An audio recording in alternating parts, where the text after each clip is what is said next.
मेरे बाबा के सभी मीठे मीठे बच्चों को इस निमित्त का नमस्ते। आज की मुरली से बाबा ने जो मोतियां लुटाई हैं उसे सभी मीठे मीठे बच्चों ने अपने संस्कार अनुसार, अपने स्वस्थिति और परिस्थिति अनुसार मोतियां तो चुन ली है ना। चलिए अब आगे अपने पुरुषार्थ को तीव्र करने के लिए, तीव्र पुरुषार्थी बनने के लिए और बुद्धि रूपी कलश को ज्ञान रूपी माखन से भरने के लिए शुरू करते हैं मुरली का मंथन। आज की मुरली में बाबा ने बहुत मीठी बात बतलाई है और हमें बहुत ऊंचे पद दिए हैं। बाबा कहते हैं कि हमें बाबा ने वो ज्ञान दिया है जिसमें हम बाबा की लीला, मतलब कि इस नाटक को, इस ड्रामा के आदि मध्य अंत को जान पाए हैं। इसलिए बाबा हमें त्रिलोकी नाथ कह रहे हैं, त्रिकालदर्शी कह रहे हैं। तो हमें इस बात को समझ तो गए, बाबा ने इतना ऊंचा पद तो हमें दिया, लेकिन हमें बाबा उसके बाद कहते हैं, प्रश्न पूछते हैं कि ये कर कौन पाएंगे, ये पूरी तरह से इसको वास्तविकता में अमल में लाना, इसको अपने जीवन में उतारने का काम कौन कर पाएंगे।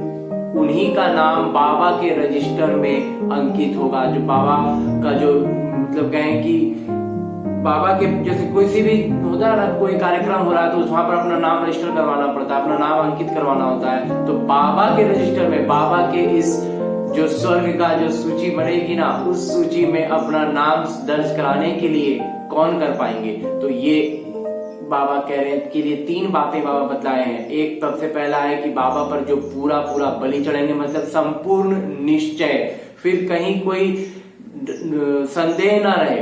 लेकिन बाबा इसके साथ साथ ये भी दोहराते हैं कि ये अंधश्रद्धा की बात बिल्कुल नहीं है। कैसे नहीं है कि दूसरा जो बाबा ने कहा कि इसमें जो हमारा सब कुछ है वो भारत को स्वर्ग बनाने में हमारा पुरुषार्थ होगा, हमारा सब कुछ उसके उस सेवा में सफल होगा। और तीसरी बात जो इन दोनों बातों को पुष्टि करती है वो है कि संपूर्ण निर्विकारी रहने की कसम उठानी है। और सिर्फ कसम नहीं उठानी है, पूरा पूरा निर्विकारी बन करके इस जीवन में उसको जी करके वास्तविकता में दिखलाना है। एक मतलब एकदम सटीक जीवन जी करके जो भी परीक्षाएं आएंगी उन सब परीक्षाओं में उत्तीर्ण होकर के दिखलाने से जब वो चीज में सफल होंगे, वही बाबा के रजिस्टर में रजिस्टर होंगे, वो बाबा को प्यारे बच्चे होंगे।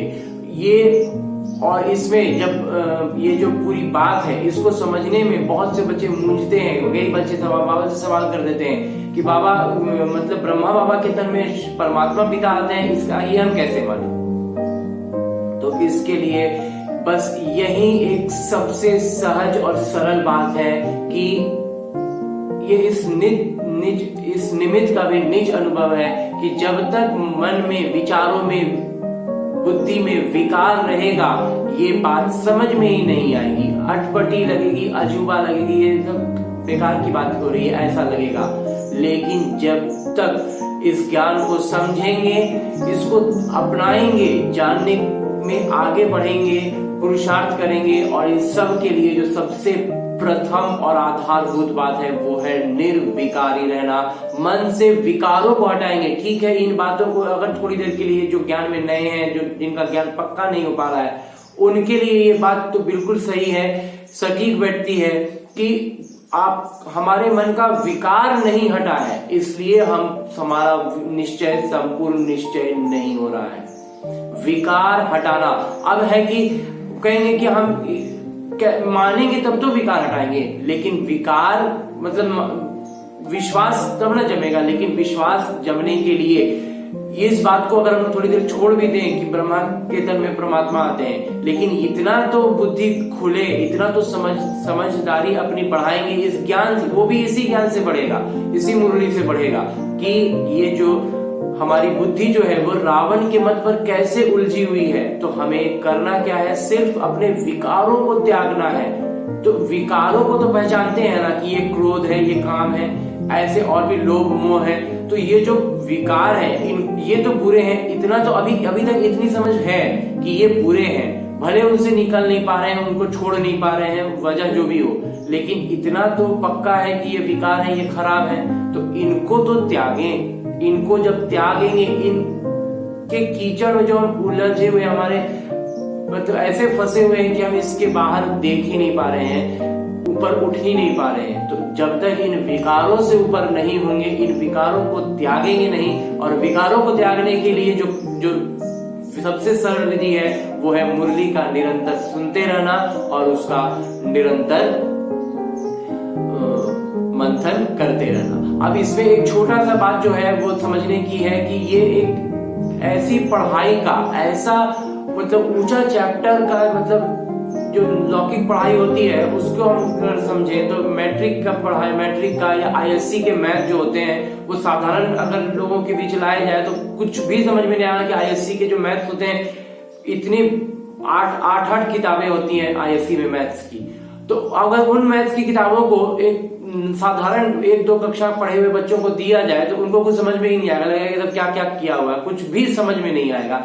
बिल्कुल वही अभी हमारे साथ इस समय हो रहा है। हम इस अलौकिक ज्ञान के लिए इतने अनजाने हैं और उसके सबसे कठिन प्रश्न का उत्तर हम ढूंढते हैं, बोलते हैं पहले हमको उसका उत्तर बता दो, इस फलाने क्वेश्चन का आंसर बता दो, तब तो फलाना क्वेश्चन इतना डिफिकल्ट है उसका आंसर भी तो उसी मोड में होगा। तो उसको समझने के लिए पहले 1 2 3 4 पढ़ते पढ़ते 10th क्लास पास करेंगे, तब जाकर के उस 11th 12th में आएंगे, तब जाकर के उसको समझेंगे और तब हम उसको आसानी से खुद भी सॉल्व कर पाएंगे, उसको उत्तर निकाल पाएंगे। तो ये चीज करने के लिए शुरुआत कहां से होगी? शुरुआत होगी स्कूल में जाने से, रोज नित्य पाठ करने से, प्रतिदिन पढ़ते जाएंगे, रोज स्कूल जाएंगे, रोज पढ़ाई पढ़ेंगे और उसको रोज उसका रिवीजन करते उसको पक्का करेंगे। जो भी चैप्टर पढ़ाया जाएगा, जो भी ज्ञान मिलेगा उसको रोज अभ्यास कर करके उसको पक्का करते जाएंगे तो ऊपर उठते जाएंगे क्लास। यहाँ चूंकि वो लौकिक में तो 1 साल की पूरी पढ़ाई होगी, उसमें एग्जाम होगा, फिर वो उसमें दूसरे कक्षा में जाएंगे। यहाँ 1 साल की पढ़ाई होगी ऐसा कोई जरूरी नहीं है। कितने समय में आप उस 1 क्लास की पढ़ाई पूरी पढ़ लेते हैं, एग्जाम्स तो जीवन में आते ही रहेंगे। अभी किस एग्जाम में आप कितने अच्छे नंबर से पास होते हैं, कि कौन सी मुसीबतों को, कौन सी बातों को आप कितने सरलता से पार कर पाते हैं, ये बहुत साधारण रीति से समझने की चीज है। इसमें कुछ भी अलग से नया नहीं है, बस कक्षाएं बढ़ती जाएंगी, बुद्धि बढ़ता जाएगा और हर बात समझ में आती जाएगी।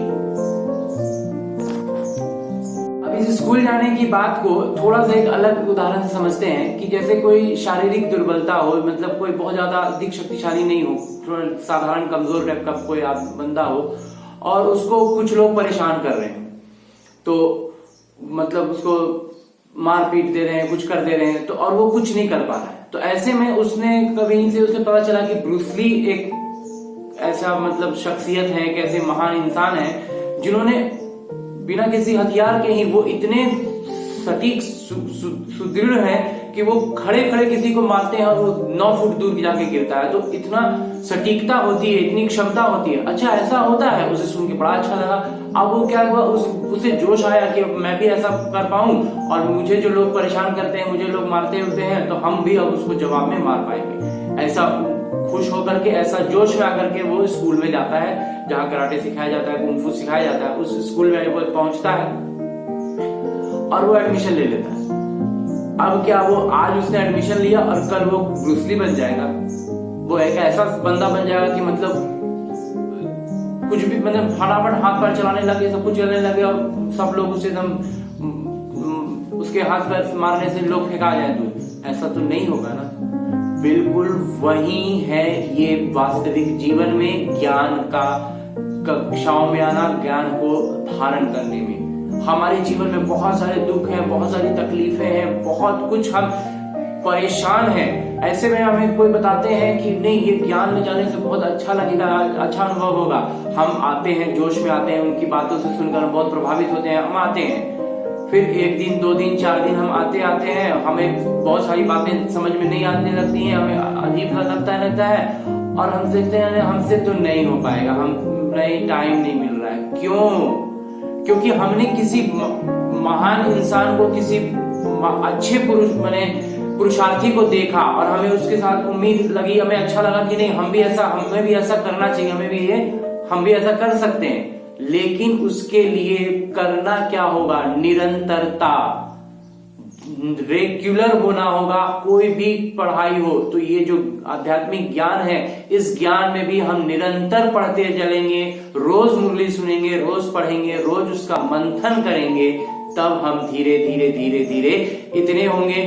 एकदम से फिर उसके बाद भी हम एकदम से उसकी पराकाष्ठा पर नहीं पहुंचेंगे, लेकिन हमें क्लियर दिखने लगेगा, स्पष्टता आने लगेगी कि अब हम ऐसा कर सकते हैं, हम इतना कर सकते हैं। अब हम कम से कम, हमारा ये पुरुषार्थ हो गया है कि अब हम छोटे मोटे मुसीबतों को अब हम आसानी से पार कर सकते हैं। फिर वैसे ही धीरे धीरे ऐसे ही जीवन के इम्तिहान देते जाएंगे और हम उत्तीर्ण होते जाएंगे, हमारी कक्षा ऊंची होती जाएगी। तो एकदम से आज एडमिशन लिया और कल से हम महान नहीं हो जाएंगे, और एकदम से हम जीवन में जो भी परीक्षाएं आ रही हैं, जीवन में जो कुछ भी मुसीबतें आ रही हैं, हम सबको एकदम से पार कर जाएंगे, ऐसा नहीं होगा। लेकिन हमें हर मुसीबत को, अपने जीवन की हर समस्या को एक अलग आयाम से देखने का कोशिश करना होगा, उसे समझेंगे, जानेंगे, अपने हर जीवन के हर पहलू में इस ज्ञान को लागू करेंगे, अप्लाई करेंगे, तब कुछ कुछ बातें स्पष्ट होती चली जाएंगी।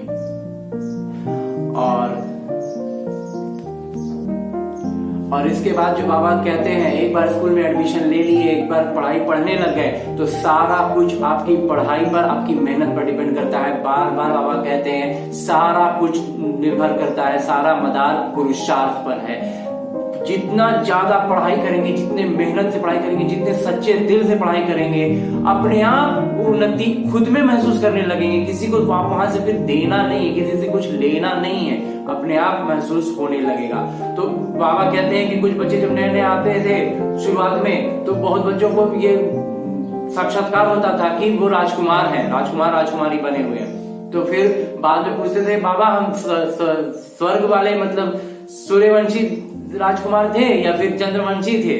बाबा कहते हैं ये तुम्हारे पुरुषार्थ पर है। तो इस पर भी हमें बहुत ध्यान देना है कि पुरुषार्थ पर बहुत का फर्क है, कहाँ स्वर्ग और कहाँ त्रेता, सतयुग और त्रेता, मतलब एक युग बदल जाएगा। राजकुमार तो वहां भी कहलाएंगे, राजकुमार वहां भी थे। कहने को तो राजकुमार अभी इस कलयुग में भी बहुत हैं, जो लौकिक धन संपदा से इतने भरे पूरे हैं कि वो राजकुमार की तरह, मतलब हमें लगता है कि वो एकदम बहुत अमीर है तो बहुत अच्छे होंगे, लेकिन वो तो अब सुख नहीं है ना उनके पास, कितना भी अमीर हो सुख ही नहीं है। तो वैसे ही ये फर्क पड़ेगा। तो ये सब कुछ करने का मजा अभी मिल रहा है, अभी बाबा हमारे सम्मुख है, हमारे सम्मुख रह के सब कुछ बातें बता रहे हैं, सब कुछ सिखा रहे हैं।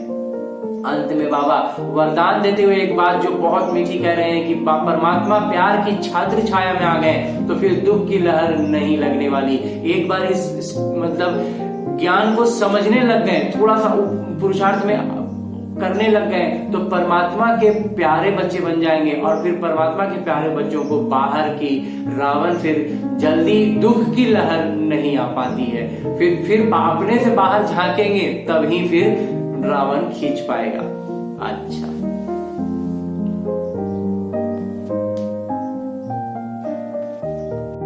मुरली मंथन से इस निमित्त द्वारा ये था थोड़ा सा माखन। ओम शांति। मेरे बाबा के सभी मीठे मीठे बच्चे उठते बैठते चलते फिरते काम करते सोते जागते करते रहे मुरली का मंथन। बढ़ेगा बुद्धि रूपी कलश में ज्ञान रूपी माखन।